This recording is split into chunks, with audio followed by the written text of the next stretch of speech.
एक समय की बात है। केशवपुर नामक गांव में सरला नाम की एक बूढ़ी विधवा औरत अपने बेटा बहू के साथ रहती थी। सरला की बहू जया स्वभाव से बहुत बुरी थी। वो रोजाना सरला से बात बात पर लड़ती रहती थी। सरला का पति किशन शहर में मजदूरी करता था, इसलिए वो कभी कभी ही गांव आ पाता था। किशन शहर से घर खर्चे के लिए पैसे भेजता तो 2 लिफाफे भेजता, एक अपनी माँ के नाम और एक अपनी पत्नी के नाम।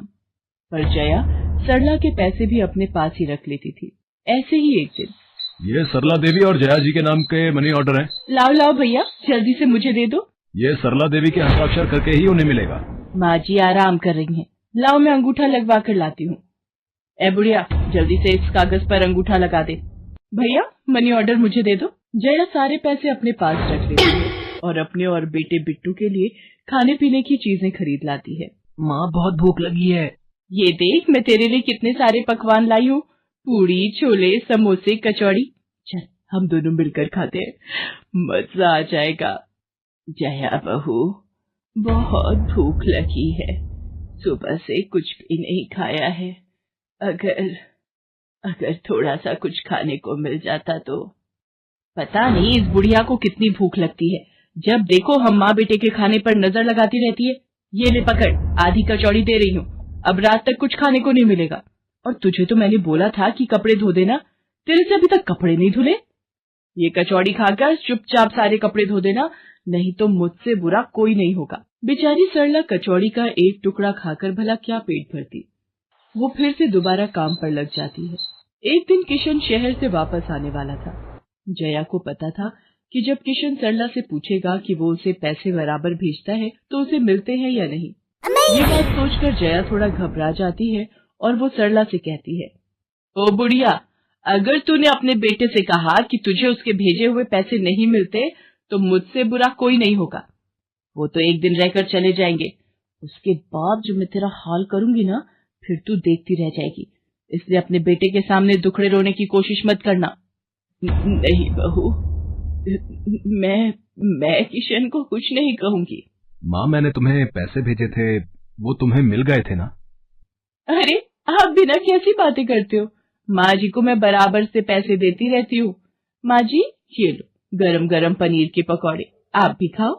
किशन 2 दिन रहकर शहर वापस चला जाता है। जया फिर से अपने रूप में आ जाती है। दिन भर सरला काम करके एक दिन चक्की से आटा पिसवा कर लौट रही थी कि अचानक उसे चक्कर आ जाते हैं। रिक्शा में जाती एक लड़की देख लेती है। भैया इन्हें उठाने में मेरी मदद करो, बेचारी पता नहीं कौन है। सुमन, ये तेरे साथ कौन है? ये रास्ते में बेहोश हो गई थी, मैं इन्हें घर ले आई, लगता है इन्हें होश आ गया है। अब कैसा लग रहा है आपको? मैं ठीक हूँ बेटी, तुम्हारा बहुत बहुत शुक्रिया बेटी। माँ जी, आप इतनी भारी आटे की बोरी अकेले ही उठा कर ले जा रही थी, आपके बच्चे या कोई? सरला की आंखों में आंसू आ जाते हैं, वो रो पड़ती है। माँ जी, कोई परेशानी है तो आप हमसे कह सकते हो, मुझे लग रहा है आप बहुत परेशानी में हो। क्या करूं बेटी, मैं इस जीवन से हार गई हूँ। सरला के दुख का घड़ा फूट जाता है और वो सारा दुख सुमन और बाकी लड़कियों को बताती है। अब इस संसार में जीने की कोई इच्छा नहीं है मेरी। माँ जी, ऐसा मत सोचिए, आप जीवन से यूं निराश मत होइए। अब आप अपनी बहू के पास वापस मत जाना, आप यहाँ हमारे साथ रहो। बेटी, तुम बहुत अच्छी हो, भगवान तुम्हारा भला करे। तुम लोग यहाँ गांव में रहती हो क्या?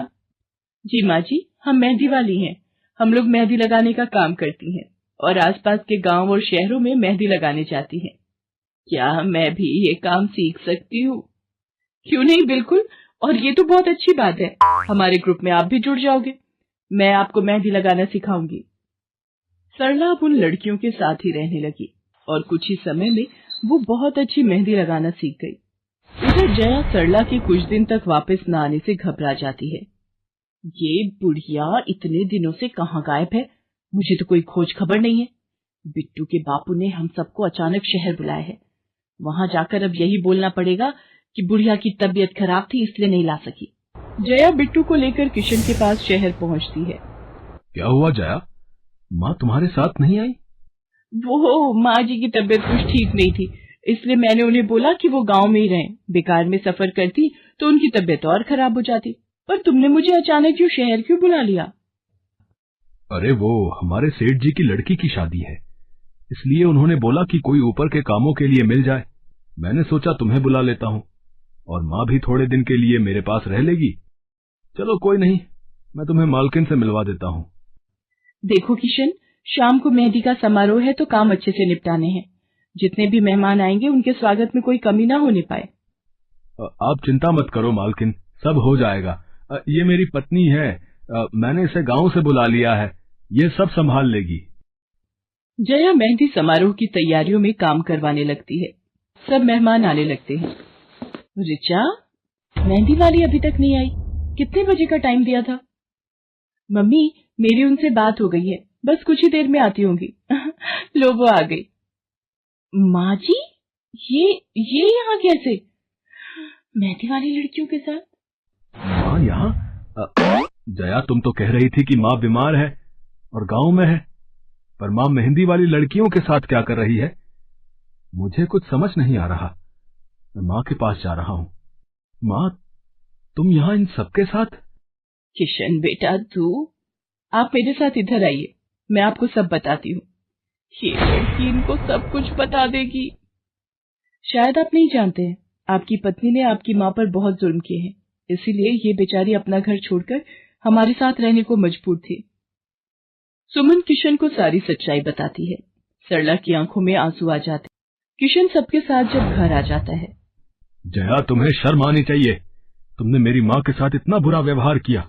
तुम्हारी वजह से मेरी माँ दर दर भटक रही है। अब तुम मेरे साथ एक पल भी नहीं रहोगी। बिट्टू को मैं पाल लूंगा। अभी के अभी अपने मायके निकल जाओ। ऐसा मत कहो, मैं आप लोगों के बिना कैसे रहूंगी?